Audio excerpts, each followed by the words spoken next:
Avec la vidéo précédente, numéro 499, je présente l'espèce type du Melocactus guyanensis. Et sur cette vidéo, ce sont mes deux Melocactus guyanensis variété nuda, sujet très rare, que ce soit en collection ou dans la nature. Car sur site, cette évolution ne peut pas survivre très longtemps. Elle n'a aucune défense contre les prédateurs herbivores. Sur mes deux sujets, seuls quelques aréoles possèdent un aiguillon, et encore très petit, pas plus de 2 mm de long. La plupart des aréoles sont complètement nues, ce qui rend l'évolution de cette espèce très vulnérable.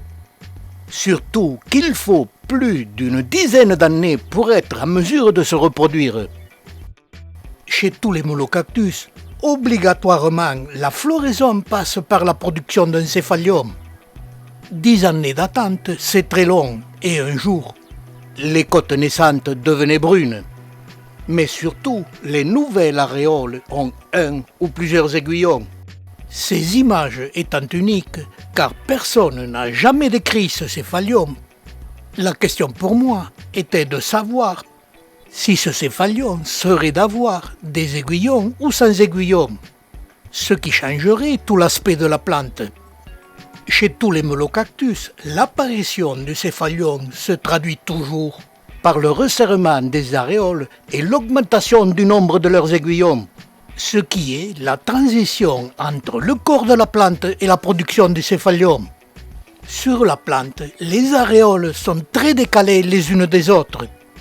Et à la base du céphalium, toutes les aréoles se sont alignées, resserrées, et ont toutes produit des aiguillons. Ferait-elle de même avec le céphalium? Il semblerait que non, les premiers boutons, puis les fleurs, apparaissaient sur ce tout jeune céphalium. Mais celui-ci toujours sans aiguillons, et avec des soies blanches, longues et très denses, qui commençait par changer totalement la présentation de ce Melocactus. Et chaque jour qui passait, celui-ci produisait une ou plusieurs fleurs, ce qui m'indiquait la cadence de production des aréoles du céphalium. Et tous les jours, j'observais ces fleurs, et comme pour tous les Melocactus, elles apparaissaient en fin de soirée vers 17h, mais elles ne s'épanouissaient pas totalement, contrairement à l'espèce type. Et seules quelques fleurs faisaient l'effort d'un épanouissement, et je constatais, contrairement à l'espèce type, qu'elle ne s'épanouissait presque totalement que par de très grandes chaleurs, ce qui a pour conséquence le pistil, lui aussi, n'ayant pas un développement normal, celui-ci restant fermé ou à peine développé, il ne rentrait pas en contact avec les étamines. Et comme la plante ne produisait pas de fruits, je prélevais une fleur qui ne se développait pas totalement.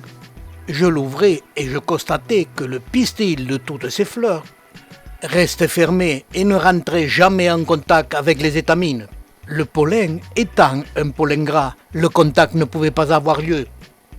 Résultat, aucune fleur n'a été fécondée, alors que sur l'espèce type, 3 mois après la floraison, le céphalium présente les fruits et les injecte. Sur cette variété nuda, le céphalium garde, même 6 mois après, tous les restes des fleurs desséchées, qui s'enlèvent très facilement quand je tire dessus, les fruits n'étant pas fécondés. Mais cette opération m'a permis de voir qu'à l'intérieur du céphalium, les aréoles n'étant pas en désordre mais bien alignées, cette opération facile d'extraction des fleurs desséchées non fécondées me laissait découvrir ce que va devenir ce céphalium. Une espèce unique, au céphalium sans aiguillon, contrairement à toutes les autres espèces de Melocactus.